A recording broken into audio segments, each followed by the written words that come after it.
Hello student 11th की physics class में आप लोगों का मोस्ट वेलकम। आज हम मैथमेटिकल टूल पार्ट 3 पर डिस्कस करेंगे which is based on a very useful mathematical tool in order to learn the physics, which is termed as concept of differentiation and its use. As this is a new topic you have still not studied in your mathematics classes, so you must learn this a very precise, very careful manner, so that that will help you in order to study the physics.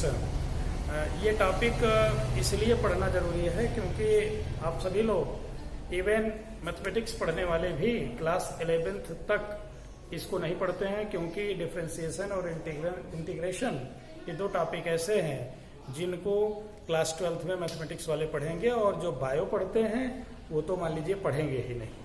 और इसका physics के पढ़ने के लिए अब आप ये समझ सकते हैं कि बिना डिफरेंशिएशन और इंटीग्रेशन के आप अगर ये कहा जाए तो अतिशयोक्ति नहीं होगी कि फिजिक्स समझना बड़ा कठिन हो जाता है।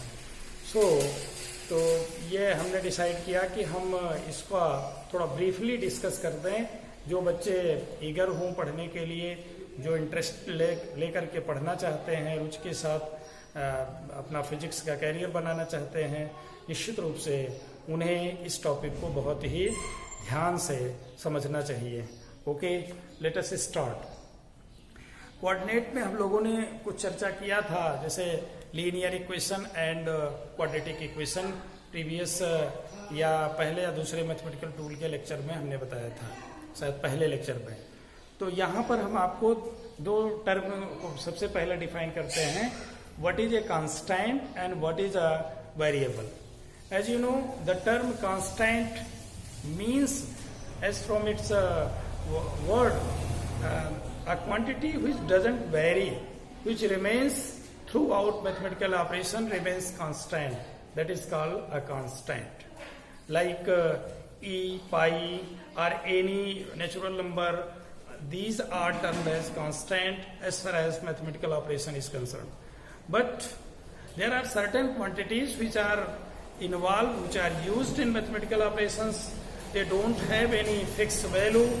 Their values can be changed according to the situation. They are termed as variables, and they are usually represented by letters X, Y, Z, A, B, C, etc. Okay, you have understanding of constant and variable. Then let us talk about what is a function. Okay, a function is nothing but it is a quantity which varies on some other variables, which depends on some variables. Let me define function. A quantity is called a function of variable x.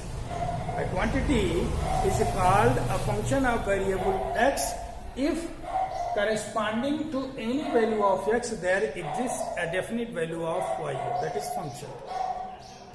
इसको फिर से एक बार समझें कि यानी जो function है किसी वेरिएबल का, क्वांटिटी किसी वेरिएबल का फंक्शन हम तब कहेंगे जब उस वेरिएबल के किसी भी वैल्यू पर, किसी भी मान पर उस फंक्शन का एक निश्चित मान हो, निश्चित वैल्यू प्राप्त हो, डेफिनेट वैल्यू प्राप्त हो।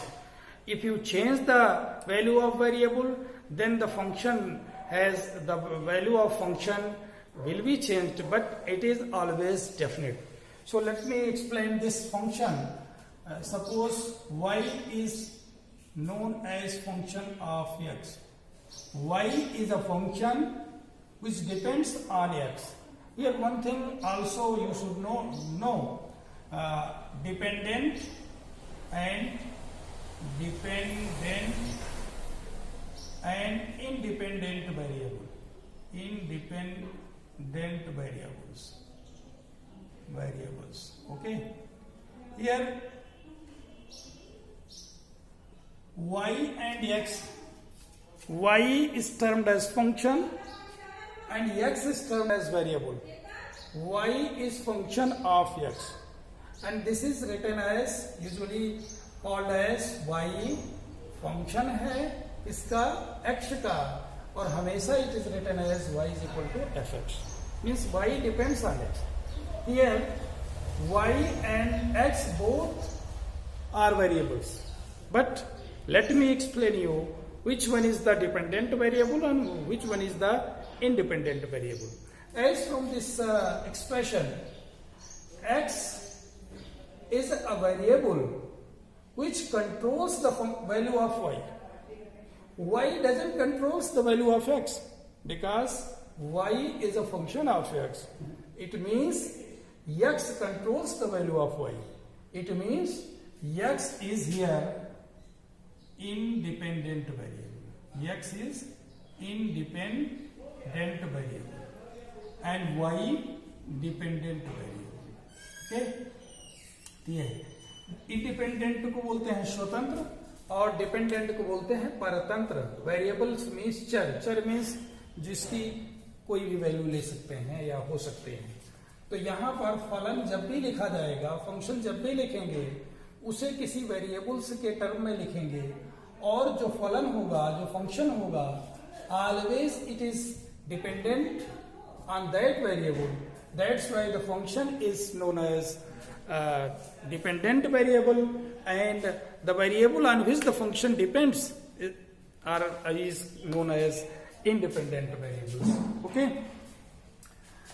तो यहाँ पर we have a clear cut understanding of what is a constant, what are the variables and what a function means. Now let us talk about the definition of differentiation. Differentiation क्या है, इसकी importance क्या है? Today's lecture is focused on that. Okay, the definition, let me explain the definition of differentiation of any function. कोई भी function है उसका differentiation हम जब करते हैं तो how we will express it. Okay, suppose y which is function of x and definitely the value of y depends on x. If we change the value of x, means variable, if there is a small incremental change in variable x, then there will also the function y will also be changed because of changing the variable x. So y dash will be changed and this becomes y plus delta y. And x dash which is equal to x plus delta x. Incremental change कर रहे हैं, थोड़ा सा हम इसके x variables को थोड़ा सा बढ़ा दे रहे हैं तो क्या हो जाएगा, इसको हम लिखेंगे it is f x plus delta x. y function of x, y dash function of x है तो लेकिन इसे लिखेंगे x प्लस डेल्टा x. अब what amount of incremental change in the function, ये तो चेंज के बाद y डैश वैल्यू है. So the incremental change in the function that is delta y which is y dash minus y and this is nothing but f x plus delta x minus fx. Okay, and we take the ratio. हम क्या करते हैं, delta y upon delta x is equal to f x plus delta x minus fx upon delta x. यहाँ देखिए, this is the average value of function with respect to x.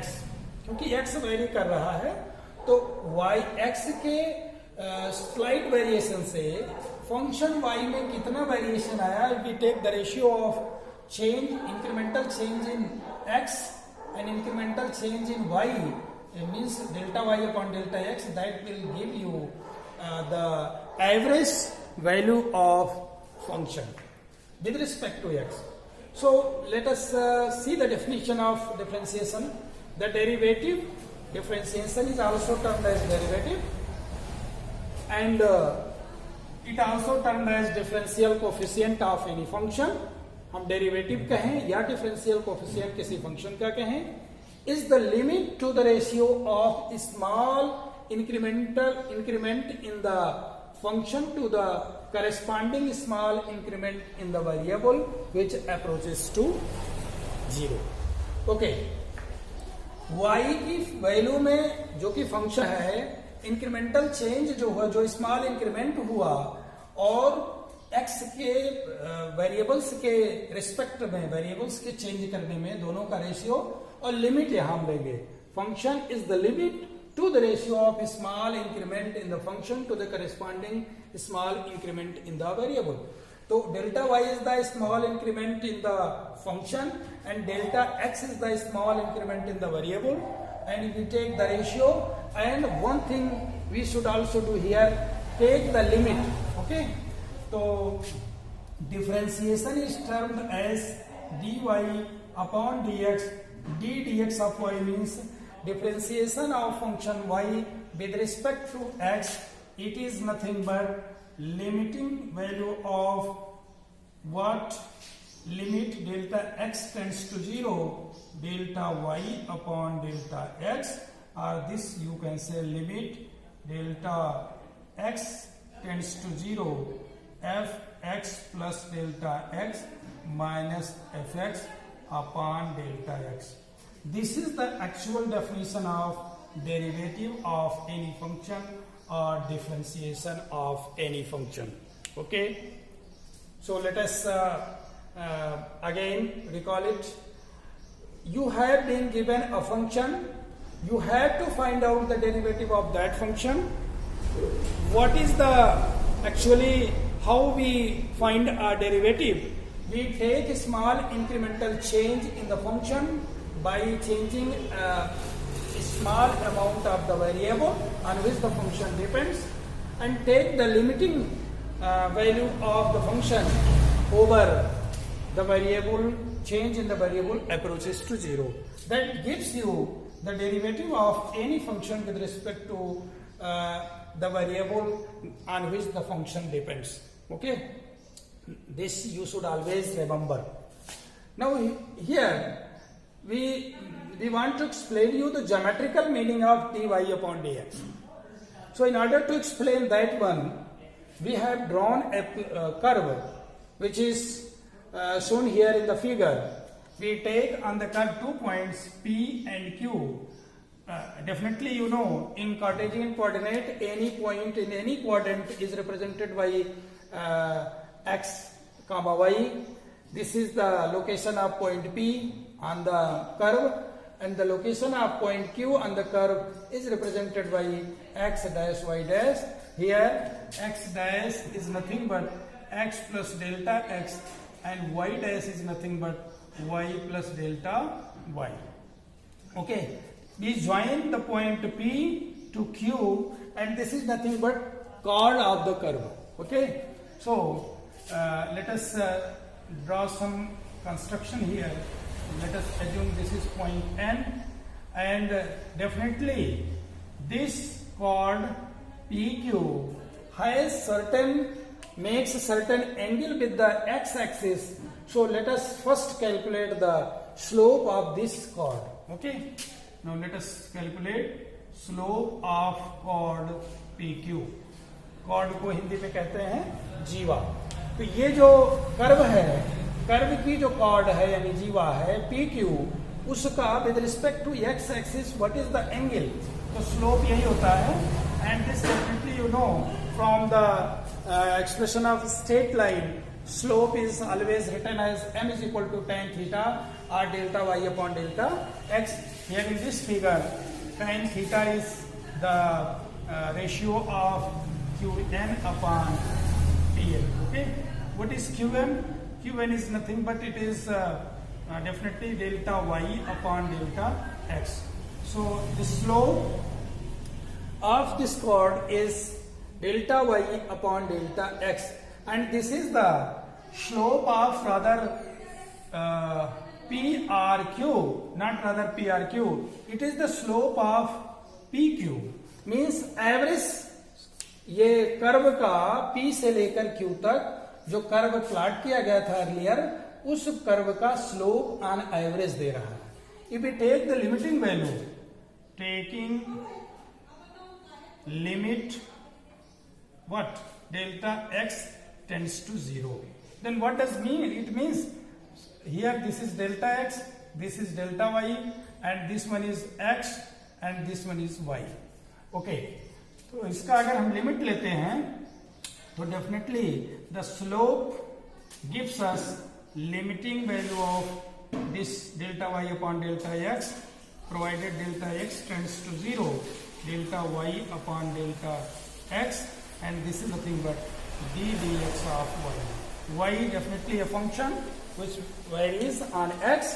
So differentiation of any function with respect to any variable is nothing but it is actually the slope of the curve at any point if we draw the function with respect to that variable on any Cartesian coordinate. यानी इसमें उस function की किसी point पर slope, instantaneous slope क्या है, उस point पर स्लोप क्या है, that is the differentiation of that function with respect to the variable gives us. Okay, now let us here see what is its importance as far as the physics point of view. Physics में इन दोनों चीजों का delta y upon delta x से हमें क्या information मिलती है? Average value of function with respect to variable x and limiting value of delta x, delta Y and delta x provided delta x approaches to 0 gives us the instantaneous value of ratio of y with respect to x. Okay, so we have a clear cut idea about the physical meaning of differentiation of any function with respect to let us say some variable x. It is the concept of differentiation is made use of in physics in determining the instantaneous value of any physical quantity with respect to some other physical quantity. In physics के point of view से जो dy by dx का जो importance है वो ये है कि किसी भी फिजिकल क्वांटिटी की instantaneous value with respect to some variable x कैसे हम फाइंड आउट करेंगे. तो for that we have to take the differentiation of that quantity with respect to some other quantity variable x. So we have two important points in order to know the physical meaning of dy by dx. First one is the, as we have discussed earlier here, and this is the ratio of small increment in the function of y and the variable x is called the average value of, called the average ratio of average rate of change of y with respect to x. यानी y function की rate में जो change है वो x के respect में average कितना है.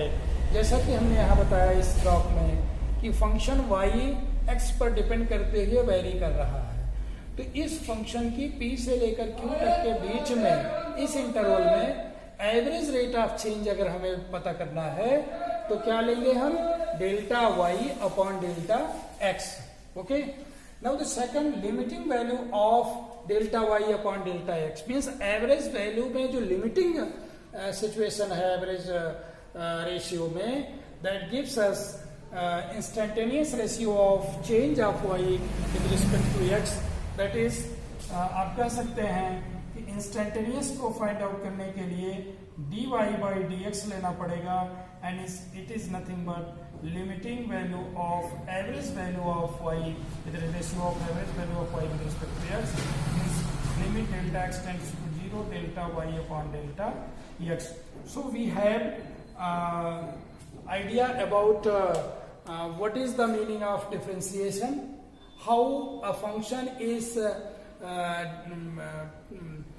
differentiated with respect to some other variables, what is geometrical meaning of differentiation of any function with respect to any variable, and what is the physical meaning of differentiation of a function with respect to some variable. So these things are very conceptual and one should know in order to find out the differentiation हम क्यों निकालते हैं, इसका purpose क्या है, इसकी importance क्या है, फिजिक्स को पढ़ने के लिए इसकी क्यों जरूरत है. हमें बहुत बड़े बड़े फंक्शन का डिफरेंशिएशन करना हो ऐसा जरूरी नहीं है, लेकिन डिफरेंशिएशन तो करना ही पड़ता है फिजिक्स को पढ़ने के लिए. जैसे हम यूनिट सेकंड की शुरुआत कर देंगे, खास करके काइनेमेटिक्स और motion in straight line. Okay, जैसे आप ध्यान करिए, 9th में आप लोगों ने पढ़ा रहा होगा इंस्टेंटेनियस स्पीड और वेलोसिटी और एवरेज वेलोसिटी. तो वेलोसिटी को हम लोगों ने क्या लिखा था, delta s upon delta T. Okay, vector थे दोनों, यानी डिस्प्लेसमेंट अपॉन टाइम इंटरवल का जो रेशियो निकाल रहे थे वो हमको वी एवरेज दे रहा था. लेकिन वी इंस्टेंटेनियस जब हमें लेना होता था तो हम क्या करते थे, इसके लिए एक पर्टिकुलर इंस्टेंट ऑफ टाइम पर स्पीड क्या है या वेलोसिटी क्या है, इसके लिए हमें क्या करना पड़ेगा, we have to take limit delta t tend to 0 delta s upon delta t and this gives us d d t of displacement x, provided displacement is function of time. Okay, displacement आपका time का function हो, अगर ऐसा है तो हमें इस instantaneous velocity निकालने में सुविधा होगी और एवरेज वेलोसिटी भी निकालने में सुविधा होगी. सो इसी तरह की स्थितियां आती हैं जब हम एंगुलर स्पीड पढ़ते हैं, एंगुलर एक्सेलरेशन पढ़ते हैं. यहाँ पर एक्सेलरेशन को भी डिफाइन करना होगा. कांस्टेंट वेलोसिटी के बजाय अगर वेरिएबल वेलोसिटी से कोई पार्टिकल मूव कर रहा है तो ए इंस्टेंटेनियस हम लोग क्या करते हैं, delta v upon delta T, ये ए एवरेज देता है, और ए इंस्टेंटेनियस हम लोग एक्सप्लेन करते हैं limit delta t tend to 0 delta v upon delta t, that is d d t of v. तो वेलोसिटी का डेरिवेटिव टाइम के रिस्पेक्ट में लेकर के किसी भी क्षण एक्सेलरेशन क्या है इसकी वैल्यू हम जान सकते हैं. इसी तरीके से डिस्प्लेसमेंट का टाइम के रिस्पेक्ट में डेरिवेटिव लेकर के we will know the instantaneous value of velocity of that particle which is in straight line motion गणना कर सकते हैं. So this has differentiation has that much of importance. Now हमने शुरुआत में आपको एक बात बताई थी, फंक्शन क्या है. तो फंक्शन किसी भी वेरिएबल पर डिपेंड करने वाली वह क्वांटिटी है जो एक डेफिनिट वेरिएबल्स के किसी वैल्यू पर एक डेफिनिट वैल्यू रखता हो. तो जैसे इसको एक्सप्लेन करने के लिए जान लीजिए, जैसे y is function of x है, तो y सपोज करिए x स्क्वायर प्लस 5, ये वही फंक्शन x है क्योंकि x पर डिपेंड करता है. तो अगर x की वैल्यू 1 ले लें तो y की वैल्यू क्या आएगी, 1 प्लस 5 दैट इज 6. अगर हम x की वैल्यू -2 ले लें तो y की वैल्यू आ जाएगी क्या, 4 प्लस 5 यानी 9. यानी जैसे ही x की वैल्यू हम चेंज करते हैं वैसे फंक्शन की वैल्यू चेंज होगी. तो इसीलिए तो इसको हम डिपेंडेंट वेरिएबल कहते हैं, y को, फंक्शन को. y डिपेंडेंट है और x इंडिपेंडेंट है. तो x की वैल्यू चेंज करने से फंक्शन की वैल्यू चेंज हो जाती है, लेकिन ये तय है function has got definite value. Now we should know what is the theorem, what are the theorems regarding to calculate the differentiation of any function. So we will talk about that. हम उसकी बात करेंगे. Theorems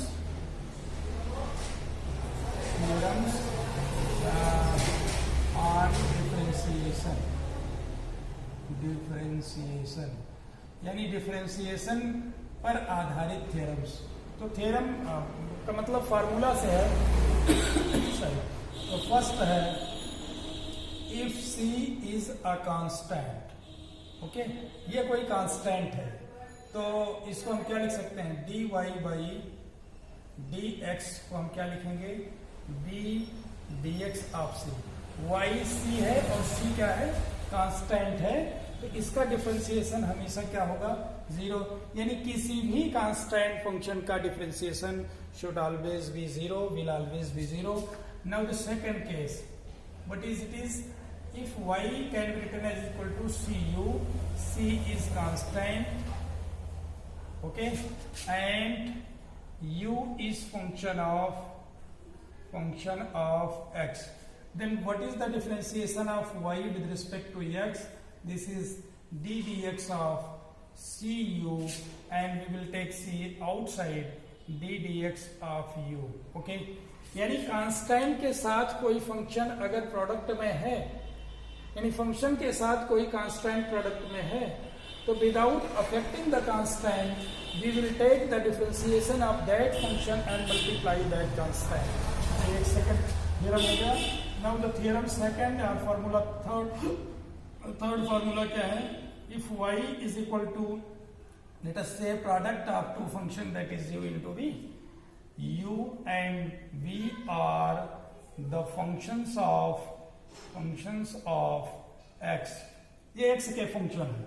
so dy by dx will be written as equal to du upon dx into v plus u into dv upon dx। ध्यान दें, यहाँ ये दोनों individual अलग अलग फंक्शन हैं, ओके। तो u का x के रिस्पेक्ट में जो डिफरेंशिएशन होगा उसमें v का मल्टीप्लाई करेंगे, प्लस u में v का डिफरेंशियल करके मल्टीप्लाई कर देंगे, that is the value of dy upon dx। Now we will take the fourth part, if y is equal to u by v, u be still here also function of x, that means dy upon dx can be written as equal to v du upon dx minus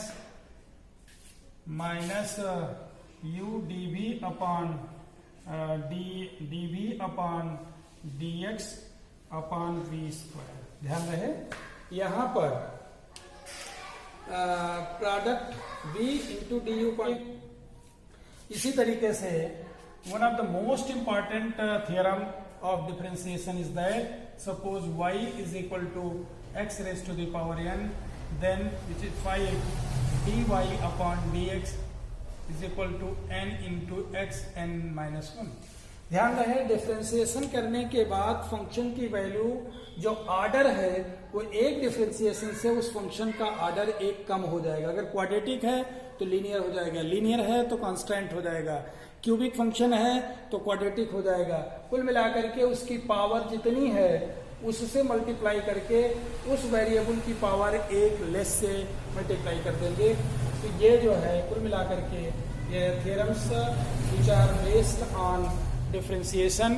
अब हम बात करेंगे theorems are the formula for the trigonometric functions, differentiation of trigonometric functions। as you know trigonometric functions में क्या क्या है? d theta of sine theta, इसकी वैल्यू क्या होगी? cos थीटा होगी। d theta of cos theta, इसकी वैल्यू क्या होगी? माइनस साइन थीटा होगी। d theta of tan theta, इसकी वैल्यू क्या होगी? सेक स्क्वायर थीटा होगी। इसी तरीके से d theta of what suppose cosec theta, okay, इसकी वैल्यू होगी cosec theta cot theta. D theta of sec theta minus हो गया, is equal to minus sec theta sorry plus sec theta tan theta. D theta of cot theta is equal to minus cosec square theta. तो ये जो आप देख रहे हैं ये ट्रिग्नोमेट्रिक फंक्शंस के डिफरेंशियल हैं, और इसमें सपोज करिए ऐसी स्थिति आ जाती है D theta of sign 2 theta. तो इसको कैसे करेंगे? इसको करने का जो तरीका है इसको हम करेंगे साइन थीटा का तो cos 2 थीटा हो जाएगा, साइन 2 थीटा का सिंपली cos 2 थीटा इंटू 2 कर देंगे, क्योंकि 2 थीटा का 2 थीटा के सापेक्ष करेंगे, इसकी वैल्यू आ जाएगी 2 इंटू cos 2 थीटा। तो ये ध्यान रखिए जब हमें एंगल 2 टाइम्स 3 टाइम्स इस टाइप का हो तो उसका डिफरेंशिएशन करना इस तरीके से कि साइन का जो होता है उसको कास्ट में कर देंगे और with that much of sine, उसी साइन के अनुसार, और 2 को हम प्रोडक्ट के रूप में कर देंगे। बट सपोज आपको गिवन है यहाँ पर D T theta of sine square theta, it's differential is quite typical. इसको हम डायरेक्ट नहीं कर पाएंगे क्योंकि यहाँ पर अब साइन स्क्वायर थीटा को हमें एज्यूम करना पड़ेगा in terms of cos 2 theta के। कैसे? डायरेक्ट साइन स्क्वायर थीटा का कोई यहाँ पर देखिए डिफरेंशियल का फार्मूला नहीं है। As you know cos 2 theta की वैल्यू क्या होती है? 2 sine square theta minus 1, sorry cos square theta minus sine square theta. इसको लिखें तो ये हो जाएगा 1 माइनस 2 साइन स्क्वायर थीटा। तो अब यहां से देखें तो साइन स्क्वायर थीटा की जो वैल्यू होगी 1 माइनस cos 2 थीटा बाई 2।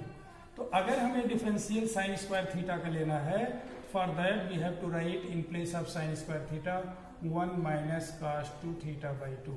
तो ये हो जाएगा d d theta of what? 1 minus d d theta of rather 1 by 2 तो ही है cos 2 थीटा। ओके, तो ये हमको मिलेगा माइनस 1 बाई 2, इसका तो 0 हो जाएगा, और cos 2 थीटा का with minus sine 2 theta into 2 बटे 2 है, ये कट गया। अब हमको जो मिला ये मिल रहा है साइन 2 थीटा। तो कुल मिलाकर के साइन स्क्वायर थीटा, इसी तरीके से cos स्क्वायर थीटा की वैल्यू अगर आपको डिफरेंशियल के रूप में निकालनी है तो आप कर सकते हैं, इन सब की जरूरत पड़ेगी। और एक बात ध्यान रखिए, अगले लेक्चर में हम आपको बताएंगे, या कुछ हम आपको न्यूमेरिकल प्रॉब्लम्स दे देते हैं। जैसे मान लीजिए solve this problems, suppose y is given under root x, first, second y is given x raise to the power 3 by 2 plus x plus 5, and third let us write here y is equal to x square plus 1 into x plus 1 का whole square. इसे u मान लें, इसे v मान लें, और product का कैसे डिफरेंशियल किया जाता है आपको बताया है। ये x का फंक्शन है। Solve the following questions, solve the these questions है। सॉल्व मीन्स एक तरह से find the dy by dx of this. तो ये एक तरह से आपको हमने दिया है। इसी तरीके से आप जो भी बुक्स रखे हों या कहीं भी आपको डिफरेंशिएशन संबंधित क्वेश्चंस मिले उनको सॉल्व करिए, क्योंकि प्रैक्टिस जब आप करेंगे तो वो क्लियर कट अंडरस्टैंडिंग हो जाएगी न्यूमेरिकल सॉल्व करने से। और जब हम लोग फिजिक्स में इसकी चर्चा करेंगे तो that you very well understood clearly and you have no problem in studying physics. So that's all today. और नेक्स्ट लेक्चर में हम कुछ आपको डिफरेंशिएशन के न्यूमेरिकल्स एक्सप्लेन करेंगे और कॉन्सेप्ट ऑफ इंटीग्रेशन की चर्चा करेंगे।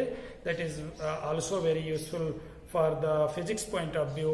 Okay, that's